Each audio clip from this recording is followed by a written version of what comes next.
તો વડોદરામાં વિશ્વામિત્રી નદીના પૂરના પાણીએ વિનાશ વેર્યો છે। પૂરના પાણીના કારણે પૂજા કોમ્પ્લેક્સની દુકાનોમાં મોટું નુકસાન થયું છે। પૂરના પાણી ઓસર્યા બાદ દુકાનના માલિકોને લાખોનું નુકસાન થયું હોવાનું સામે આવ્યું છે। દુકાનોમાં પડેલો માલ સામાન પલળીને ખરાબ થઈ ચૂક્યો છે। માલ સામાન પલળી જતા વેપારીઓને રોવાનો વારો આવ્યો છે।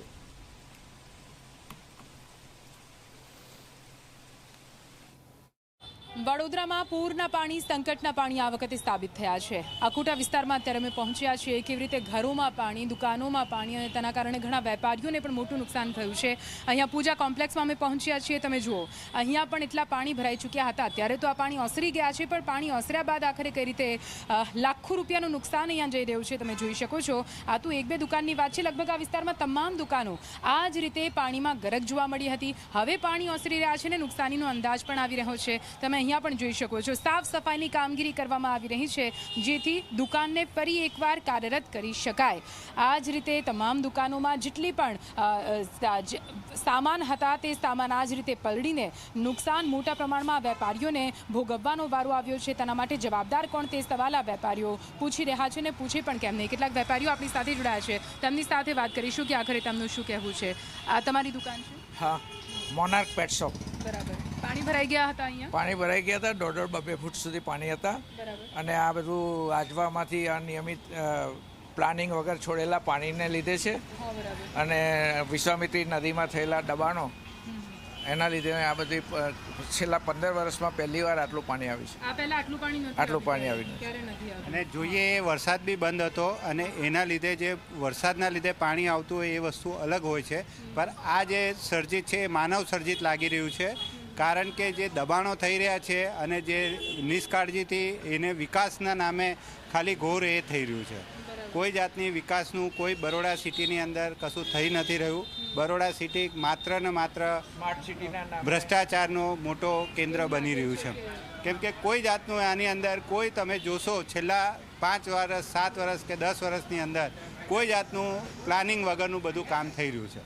કોઈ એવું નથી કે નક્કર પગલાં લઈને આ વસ્તુને એ બનાવી શકે। દર વર્ષે દર 2 વર્ષે આ પાણી આવે છે, પણ આજે જે આવ્યું છે એવું પાણી કોઈ દિવસ નથી આવ્યું। હા, આજે પૂરના પાણી જે ઉપર આવ્યા, પાણી જ્યારે ભરાવાનું ચાલુ થયું એ વખતે તમને કોઈને જાણ કરવામાં આવી હતી?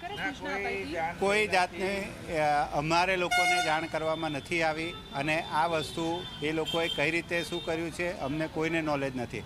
જો આ વસ્તુ આટલા હદ સુધી થઈ શકે છે તો આવતું વર્ષ શું થશે એ તો અમને બી નથી ખબર કે આ વસ્તુ જો 12 ઇંચ વરસાદની અંદર કે 13 ઇંચ વરસાદમાં આ વસ્તુ બની શકતી હોય તો 18 ઇંચ 20 ઇંચ વરસાદમાં શું થશે અમને એ નથી ખબર કે એક માળ પછી અમે અમારું રહેઠાણ કે અમારી દુકાનો બનાવીએ કે પછી બીજી કઈ રીતે એનું કામ કરીએ એ અમે તંત્રથી પૂછવા માંગીએ છીએ। કેટલું તો સવાલ જ નથી આવ્યો તો ગ્રાઉન્ડ ફ્લોર પર બી સિક્યોર રહ્યા નથી।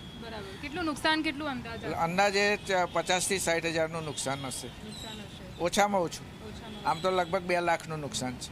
કોને જવાબદાર કોને માનવું? જવાબદાર તો મ્યુનિસિપાલિટી, કોર્પોરેશન અને આ બધા વ્યવસ્થાપકો અને આજવા કમિટી।